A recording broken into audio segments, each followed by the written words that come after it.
Right Hey, on. how's it going? It's going great. How are you doing, Mark? I'm doing good and blessed.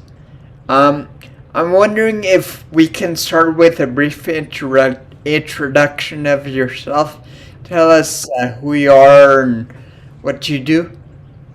Sure. Yeah. Thanks for having me, guys. Happy, what are we on? Friday, right? Happy Friday.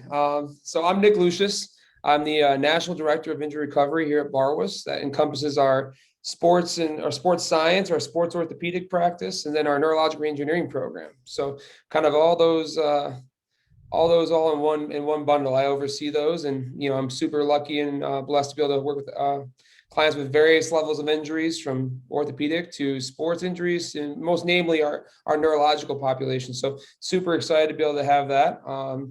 Have a little bit of background. I have my background in physiology, and then my doctorate in physical therapy. So I have a physiotherapy degree in the States, from University of Michigan. And in the last 10 years, we've further developed our neurological reengineering program, and everything else we do within our company to help people all different walks of life. So I've been super lucky to be in charge and honored to be able to have that opportunity. And excited to talk to you guys today. I'm a pretty simple guy.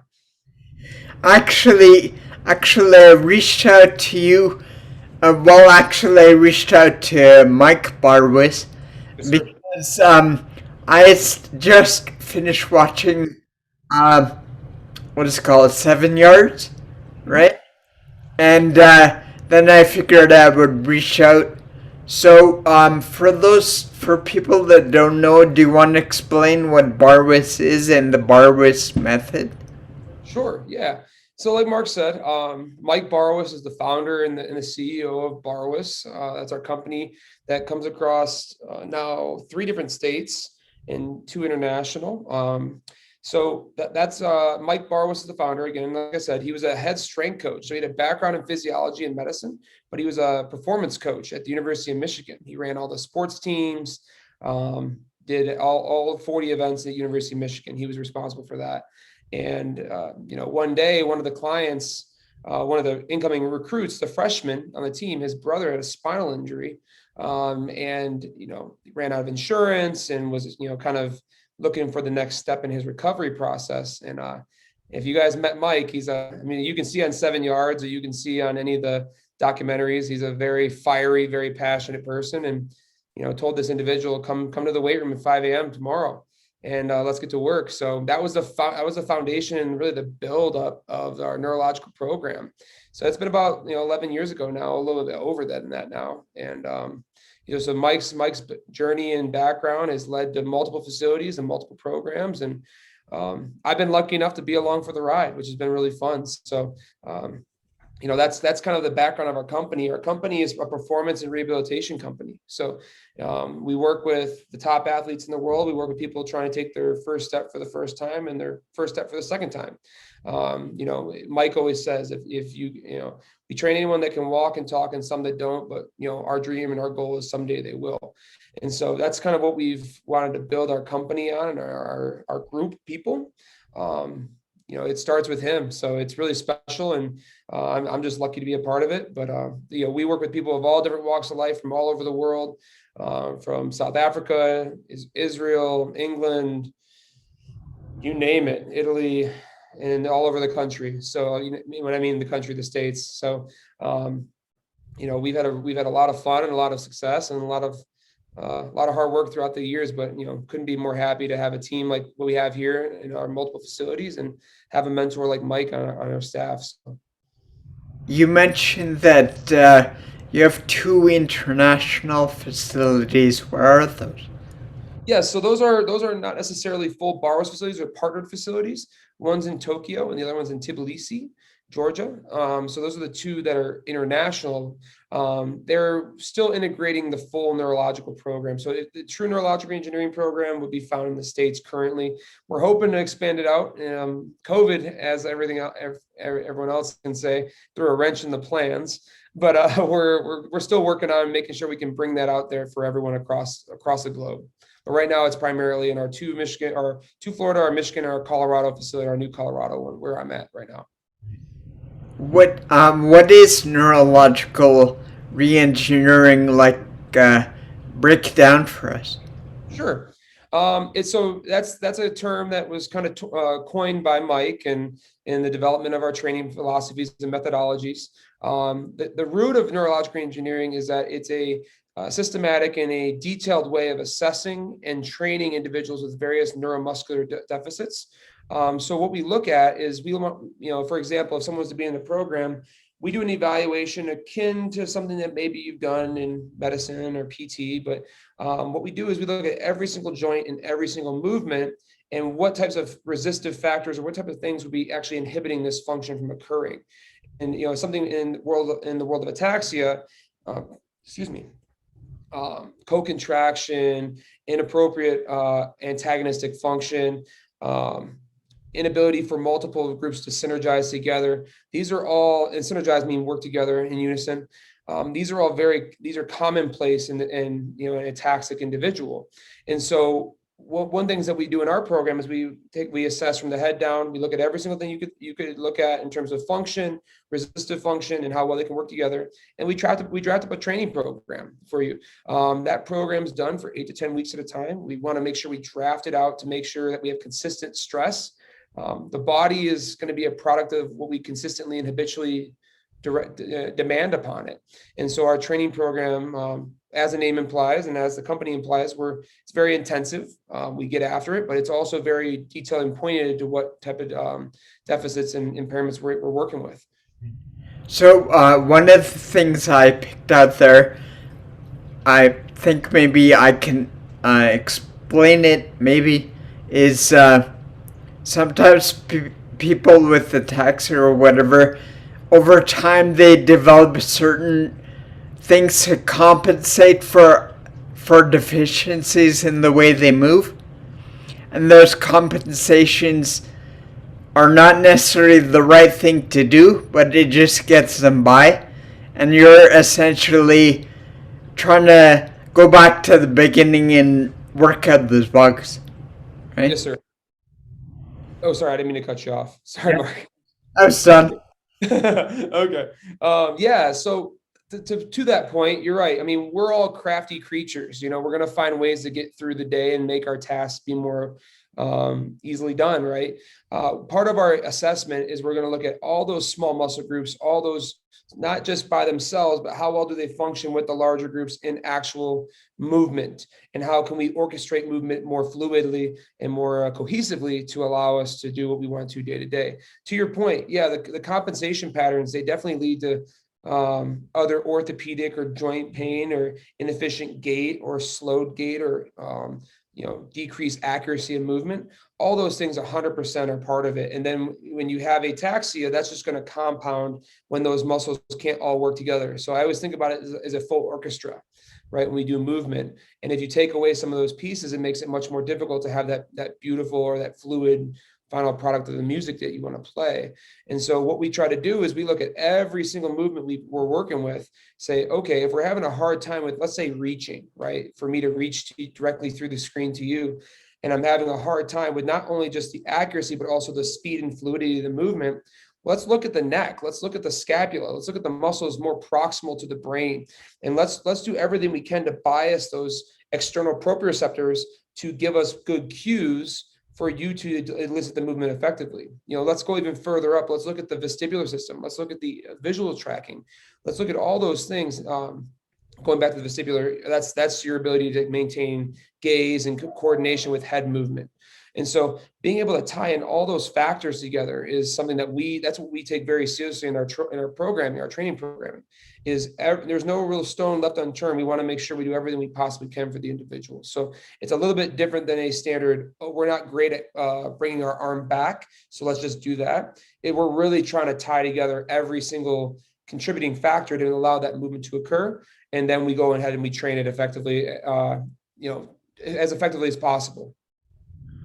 For people with movement disorders, why should they focus on neurological reengineering?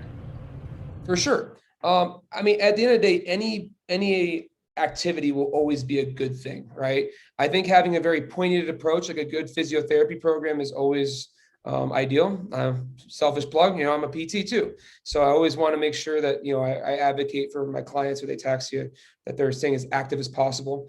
Being in a program such as like the one we're speaking to, our neurological engineering program, that is really helpful because it's tough to be able to just for me to tell you, okay, do these two exercises and you'll be really successful, right? It's always helpful to have someone be there one-on-one with you to walk you through, kind of reestablish and make sure we really sift through as you change as a client, how can we best change your programming to maximize your adaptation, your ultimate goal. So that's one thing that I always say is an advantage of our program is the specificity and then the constant attention that we provide to those clients to make sure they're able to do what they need to do. So that's the biggest thing. I mean, ultimately, any movement I will be a huge advocate for, but as you said, those compensation patterns can grow up and manifest themselves into other issues. And so being able to have a really directed, detailed program, I think is quintessential. Um, you sort of mentioned it there, but have you worked with the people with ataxia? And if so, what problems specific to them have you noticed that you've maybe been able to address? Sure. Yeah. So in our program, like I mentioned, we've been at it for about 10, 11 years now, a little bit longer if you count before Mike went private and he was working with the clients at the school. We've worked with tens and we're probably over 100 now, different clients with ataxia, various forms, whether it be congenital or acquired via infarction or closed head injury, whatever it might be. So yeah, we've worked with clients with ataxia quite often. For us, the biggest benefit that we've seen is improved. I mean, this is varying levels from inability to maintain gaze on a single target, like sort of visual, maintaining on a single target, or being able to improve your wellness to be able to fully exercise routinely and be able to do high level movements. And so it's really broad spectrum of clients we've had with ataxia. Sorry, I got to decline this call. Should put do not disturb on. And so, yes, to answer that question, we have worked with them often. The biggest thing that I've seen with our clients with ataxia is more fluidity of movement, more coordination between those multiple joints. So clients that would need multiple crutches, arm crutches, or wheelchair bound, needing assistance with walking, being able to walk without assistance or being able to use less of an assistive device, being able to interact more throughout day to day. And we all know that being in a quiet room is different than being out on the sidewalk and being able to adjust to all those variables going on, whether it be other people, whether it be the obstacles you have to navigate, to the complexity and the lengths of how much you have to navigate, right? So all those factors, being able to tie all those things, and we've seen great success with some of those clients. It's a lot of work. There's no doubt about it. And it's a lot of diligent work, not only with us directly, but also on your own. From the simple fact of these take hundreds, if not thousands of repetitions to see benefits. So part of our program, especially with clients with ataxia, and this all depends, every client's a little bit different, but having a strong responsibility on their end to make sure that we're knocking out those movements as much as possible outside the session so we can get as much as we can when we're one-on-one. Right. How does someone get trained at BARWIS? Sure. So if people are interested in training with us, I always say, reach out. We have a website inquiry on www.barwis.com, and you can just click on our services for neurological reengineering. There's a small inquiry page where you can kind of just tell a little bit more about your story. Those are always forwarded to me. So I'm always able to kind of reach out to all the clients before they get started in any of our facilities in the States. And, I'll obviously talk to you guys a little bit more if anyone's interested and be able to just give a little bit more insight to specifically your goals and needs. Everyone has different goals. Everyone has different aspirations. And so being able to kind of see where they're coming from and what they've done and what they want to achieve, I mean, that's my job. I want to be able to try to facilitate that as best as possible and make sure that clients have a good idea what they're getting into. It's a good time. It's fun. It's an electric environment.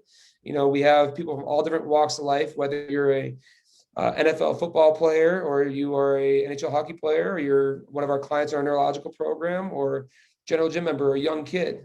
Everyone's in the same building, achieving their goals, working hard. It's an infectious environment, and frankly, I think that's so empowering for anyone of any walk of life um, to be in. Is why not have that infectious, positive, hardworking environment to be in? That's where you're going to get the most gains, in my opinion. And so you combine that with good training, and good things happen. Right. Um, what advice, actually, before I jump to that, so are there any grants or special dispensations available for someone who is disabled? Because, I mean, a lot of people I know in the disability community, they have a limited income. Sure. Yeah, it's gonna vary by location, right? Every state's gonna be a little bit different, but our company has developed the First Step Foundation. So that is our nonprofit that we raise money for year round.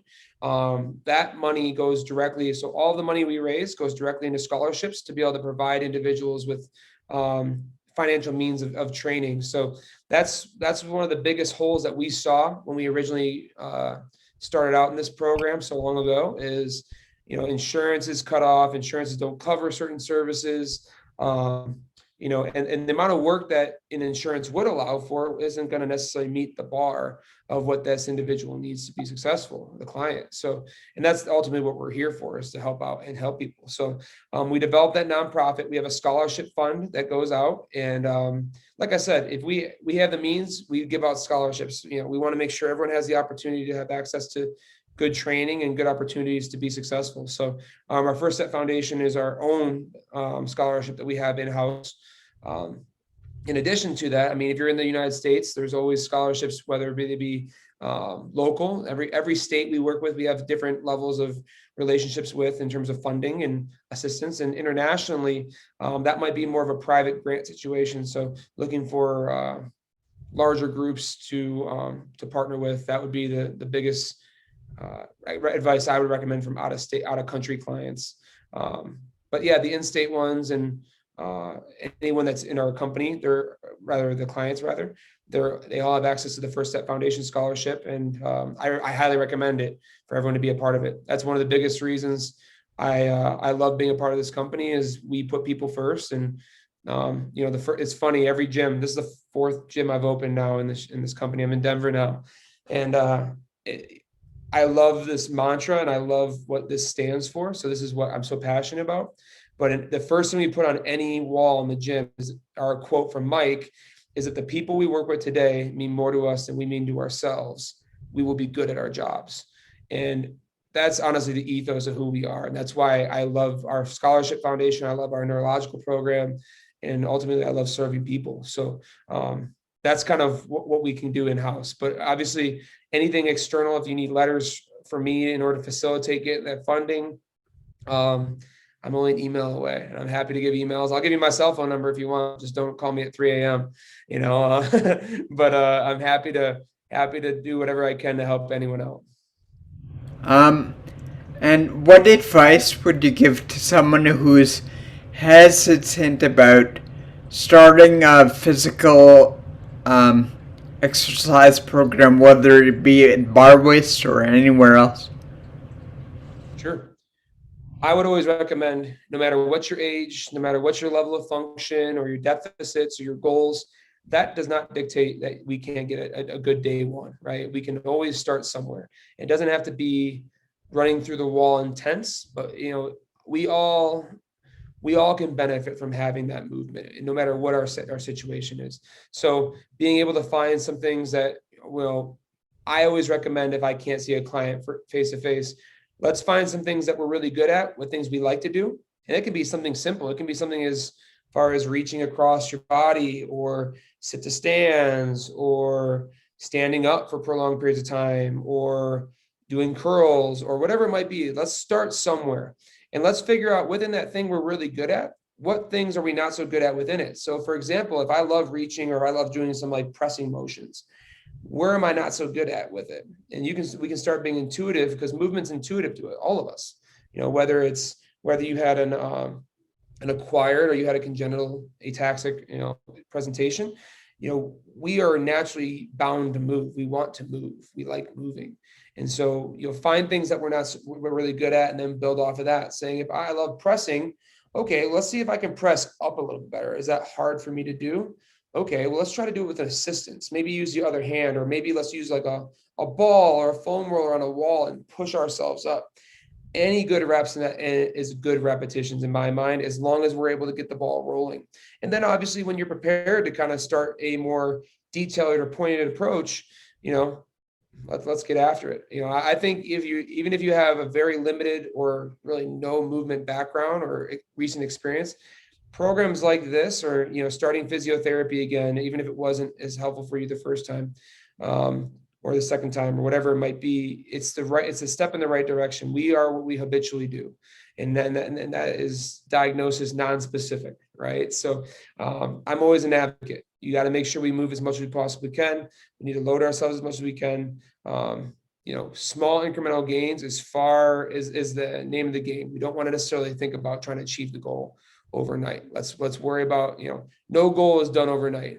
No Right. goal, no worthy goal, right? So that's what I always try to encourage people with. Is it might not be pretty, it might not be easy, but let's take that first step. Let's take that first checkbox in the day. I always love, it's a little morbid, but those memento moris, they're picture frames with all the boxes of like an average person's life, right? And every day you can check one off. And I always I do that on my phone all the time, of a way that I can check it off. And it sounds morbid, right? Because it's like a countdown, I guess, to our demise. But for me, it's really impactful, because it reminds me to stay present in the moment and keep being incrementally better every single day. And I recommend that to all of the clients, whether you're in our facility or not. Every day is an opportunity to improve ourselves in one way or another. Right. And how do people reach you if they want to ask you, or they have more questions? Sure. My email, nlucius@barwis.com. We can send that out to everyone on the call and beyond. And Like then, we do a follow up, we can send it there. yeah, no worries. I respond to all my emails. I don't have my Apple Watch on me now, but that's why you buy those things, so you never miss an email, right? And so I'm always trying to be as responsible, and responsive as possible. Um, my cell phone or my WhatsApp, anything like that, I'm more than happy to reach out to anyone and talk about how it can be helpful for you, or what I can do to help and facilitate your journey in your recovery or your training. I'm happy to do that. I'm pretty accessible. Twitter @NickLuciusDPT. What else I got? If you search me, you'll find me on any Instagram or anything, and you're more than happy to reach out. I'm very easy to get a hold of. I'm happy to help however I can. So don't feel like no one feel like they can't reach out. It's my passion. It's my life's work is to help people. So anything I can do to help do that. Great. So before I open up the floor for questions, Miriam had one good question. So a lot of people use walkers or rollators. And she was asking, how would one go about doing a lunge in a rollator? Sure. I think that'd be a great option. I think a rollator um, has a lot of degrees of freedom. So if you feel comfortable in it, you have the confidence and the balance to make sure you're doing well with it, then I would lock her out, and I would focus on making sure we keep a nice tall posture with it. Slow, small step backs first, and making sure that knee comes over the toe, not just our butts not going back. That's a really nice way of getting your chest over your knee over your toe, and that allows you to load those extension muscles and those anti-gravity muscles, as we call them, and those are quintessential to work together for effective gait. So that's a great way of building some strength, but even more so, it's a great way of teaching a pattern of every time we take a step, without getting in a rabbit hole too much. We take a step, that glute should be engaging with the quadricep, and when we strike the ground every single time, that allows us to transfer our body weight over ourselves, so that we don't have our hips bail out and our chest come forward, and then we lose our positioning. So that's a great exercise to do. If it's getting easy, I challenge you to use your upper extremities, your hands a little bit less. Maybe count down, so 5 to 6 seconds down, make it a little more fun, and pause at the bottom. those are all ways you can make it much more challenging.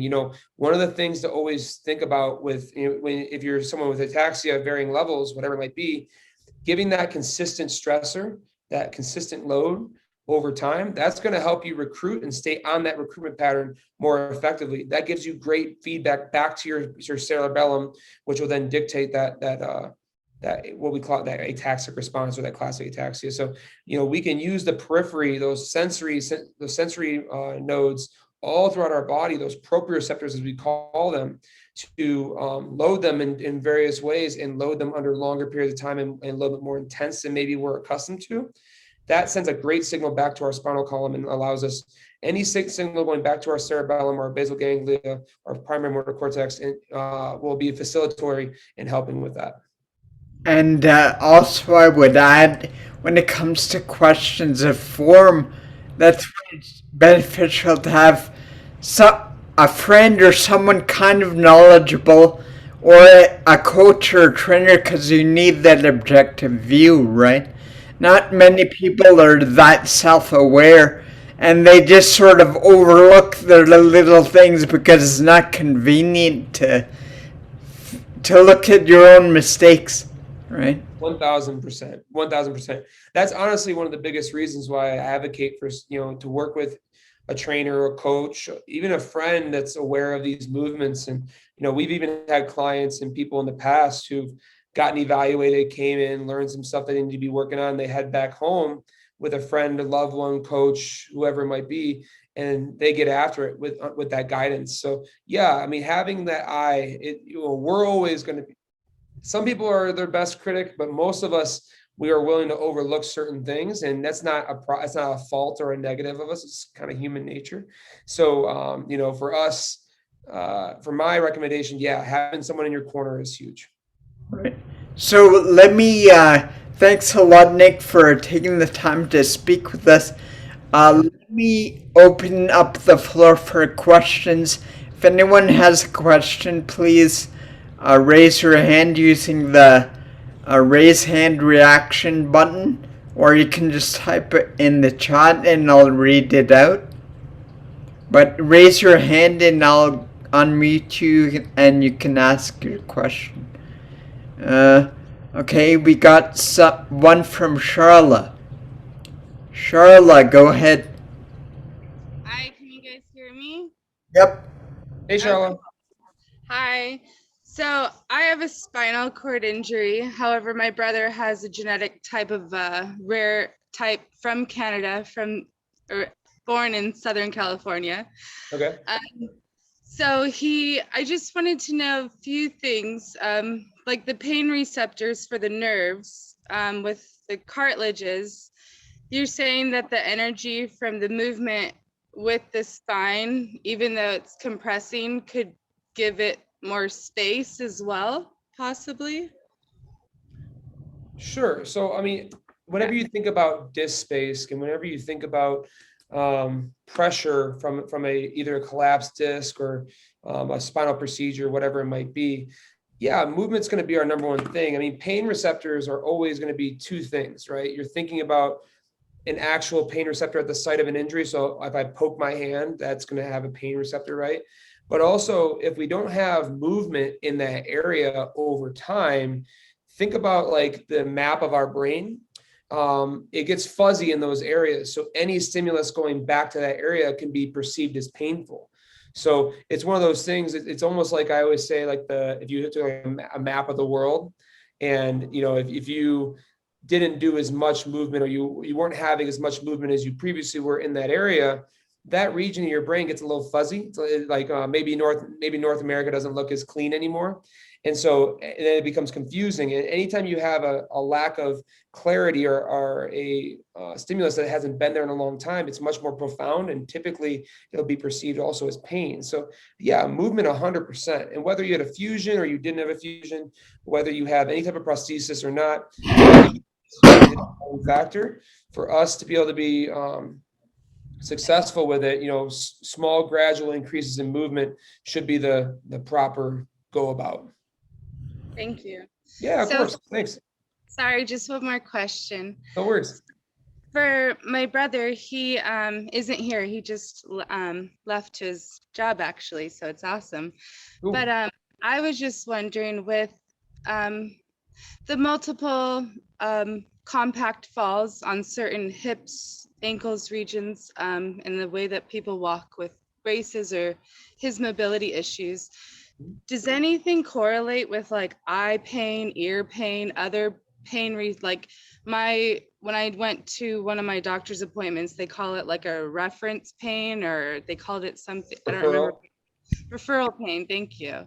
So I just don't know if the atrophy of the communicators like hear his pain, or if it's just like a regular thing, you know, but I don't know the difference. But the compact of like falls for people with ataxia, or if I find a bad angle or a bad hole where I moved, may be a hard collapse.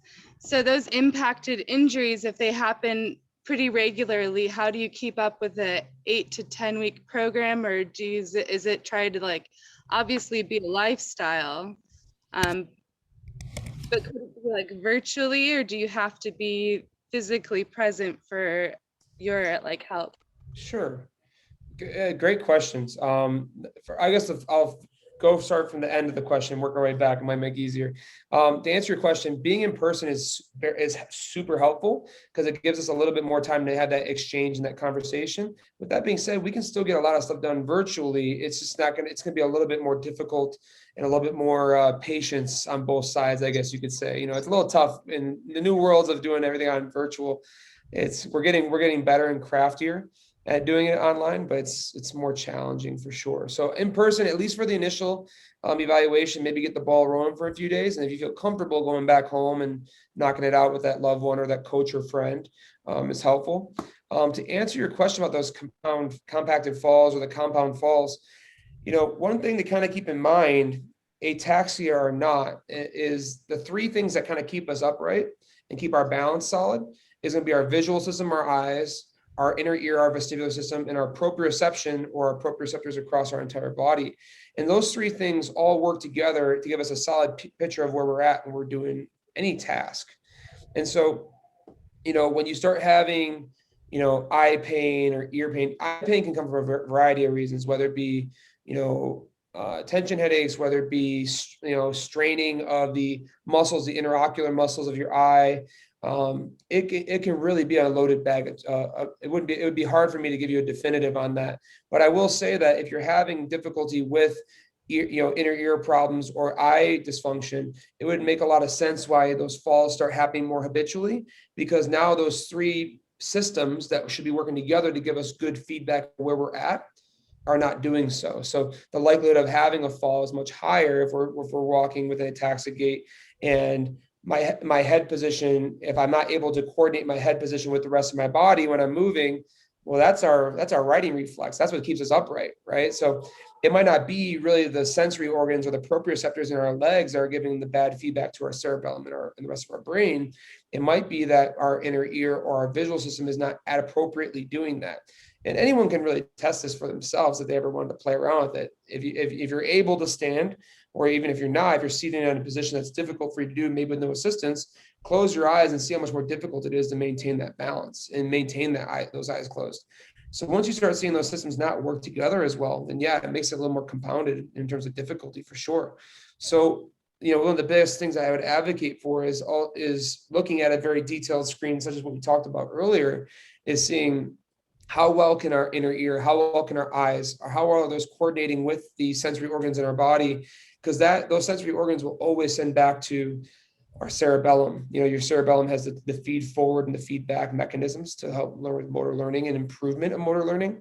And sometimes I find, at least in our facility, in our programming, strictly just working hard and not accounting for the inner ear and not accounting for the visual system leaves a lot of really good gains on the table. And so a lot of people could do a lot better if you orchestrate all three of those systems together in your training versus really intensive training. Intensive training, strength training, those things are great, no matter if it's seated, standing, you know, supine on your back, whatever it might be. They're all great. But being able to tie in all those systems together, I think that's when we see the most benefit in our Ataxia clients. Thank you. Yeah, no, thank you. And does anyone else have any question? Please use the raise hand button or notify me in the chat, and I will get you to ask your question. Anybody? Going once? Going twice? Gone. Okay. Well, Nick, thanks a lot for taking the time to speak with us today, and have a great rest of the day. Likewise, guys, I really appreciate you all taking time and talking or hearing me out. And if you have any problems or questions, concerns, anything like that, you got me in your corner for life now. So reach out. I'm sure Mark will send over my email, and you find me on WhatsApp, Twitter, Instagram. I'm a millennial, so you got like 15 ways of getting a hold of me. You know what I mean? So feel free to reach out any way you can, and I'll get back to you as soon as possible. Or you can go through the BARWIS website as well. Super excited to be able to help and serve any way I can, guys. Okay. Appreciate y'all. Have a beautiful day.